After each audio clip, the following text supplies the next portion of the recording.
السلام علیکم dear listeners. جی جناب, ناول کی نیکسٹ ایپیسوڈ لے کر حاضر ہوں. ناول کا نام ہے یاران ناشناس. رائٹر ہیں الف راجپوت. آخری قسط. حرم میرا جانے کا دل بالکل نہیں کر رہا. ہاناز شرٹ کو تہہ کر کے بیگ میں رکھتے ہوئے بے چارگی سے بولا. اس کو اچانک کانفرنس کے سلسلے میں اسلام آباد جانا پڑ گیا تھا. حرم کو ڈاکٹر نے مکمل بیڈ ریسٹ کا کہا تھا تو وہ کام نہیں کرتی تھی. اسی لیے ہاناز کو اپنی پیکنگ خود کرنی پڑ رہی تھی.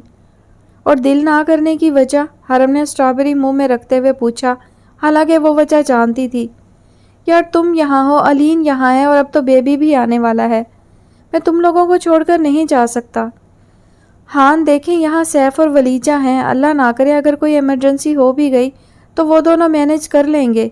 آپ آرام سے اپنا کام مکمل کر کے آ جائیں. حرم نے اسے سمجھایا. لیکن حرم, اس نے کچھ کہنا چاہا لیکن حرم اس کی بات کاٹ کر نرمی سے بولی, جلدی جائیں گے تو جلدی واپس آئیں گے نا, اور میری طرف سے تو آپ بالکل پریشان نہ ہوں. آپ کا حصار ہر وقت میری حفاظت کے لیے ارد گرد ہی رہتا ہے. اب بچوں کی طرح رو مت. آپ کے باس نے آپ کو اتنی چھٹیاں دی ہیں, کیا یہ کافی نہیں؟ ہاناز منہ بسور کر رہ گیا, پھر خفگی کے اظہار کے طور پر چیزوں کو بیگ میں الٹا سیدھا ٹھونسنے لگا. حرم نے مسکراہٹ دبا کر اسے دیکھا, پھر سر ہلا کر موبائل میں مصروف ہو گئی. وہ دروازہ کھول کر کمرے میں داخل ہوئی. کمرے کے وسط میں ایک بیڈ تھا جس پر علین محو خواب تھی. بیڈ کے عین اوپر دیوار پر ایک پورٹریٹ ٹنگی ہوئی تھی جس میں علین ہاناز کی گود میں تھی, جبکہ حرم اس کے دائیں جانب کھڑی تھی. وہ تینوں کسی بات پر ہنس رہے تھے اور یہ منظر کیمرہ میں یادگار کے طور پر محفوظ کر لیا تھا. دوسری دیوار پر کارٹونز کی پکس لگی ہوئی تھیں اور ایک چھوٹا سا بک ریک بھی تھا جس میں علین کی سٹوری بکس رکھی تھیں. دروازے کے ساتھ اسٹڈی ٹیبل تھا. یہ علین کا کمرہ تھا جو ہلکے جامنی اور سفید رنگ کے امتزاج سے سجا تھا, کیونکہ علین کو گلابی رنگ پسند نہیں تھا.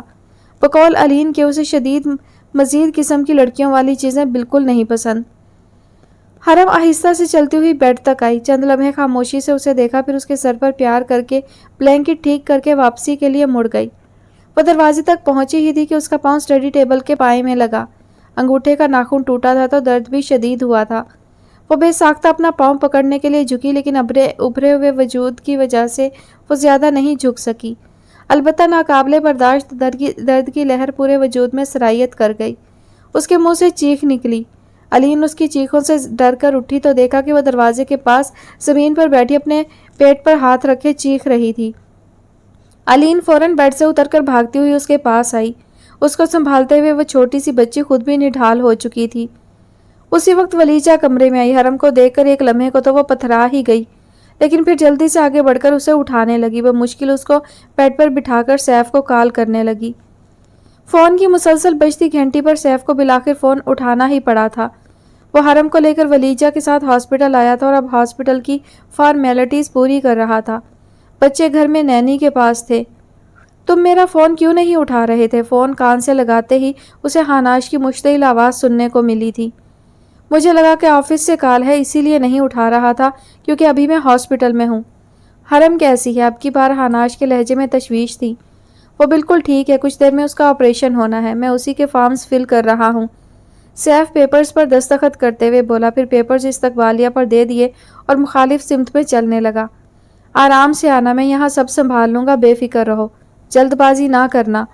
اس نے بے خیالی سے سیف کی نصیحت سنی تھی, پھر فون بند کر کے اپنی گاڑی کی طرف بڑھ گیا جس کے ساتھ ڈرائیور کھڑا اس کا انتظار کر رہا تھا. وہ دھیرے سے دروازہ کھول کر کمرے میں داخل ہوا. سامنے ہی وہ بیڈ پر لیٹی ہوئی تھی. سیاہ بال ایک طرف تکیے کو ڈھانپے ہوئے تھے, بھوری آنکھوں پر پہرا لگا ہوا تھا. سرخی مائل لب نیند میں بھی ہلکی سی مسکراہٹ میں ڈھلے تھے. مریضوں کے مخصوص لباس میں وہ پہلے سے کمزور لگ رہی تھی, مگر پھر بھی اس کے چہرے پر عجیب سا سکون چھایا ہوا تھا. گندمی رنگت الوہی نور سے چمک رہی تھی. اس نے گردن موڑ کر دیکھا. دروازے کے پاس ہی اسٹیل کا جھولا رکھا ہوا تھا جس میں وہ روئی کا گالا آرام فرما رہا تھا. ہاناز نے آگے بڑھ کر اس کو گود میں اٹھا لیا. اس کے ہاتھ پاؤں کو چومتے ہوئے اس کی آنکھیں چھلک پڑی تھیں, لیکن وہ ننھی سی جان کہاں اس کی شدتوں کو برداشت کر پاتی. فوراً ہی بیبی رونے لگا. اس کو روتا دیکھ کر ایک لمحے کے لیے تو وہ بوکھلا ہی گیا. حرم بھی شور کی آواز سے جاگ گئی. اس کو جاگتے دیکھ کر ہاناز نے پرسکون سانس خارج کی اور حماس کو اس کے حوالے کر دیا. ماں کی گود کی گرمائش محسوس کرتے ہی وہ پرسکون ہو کر پھر سے سو گیا. آپ کب آئے؟ حرم نے استفسار کیا.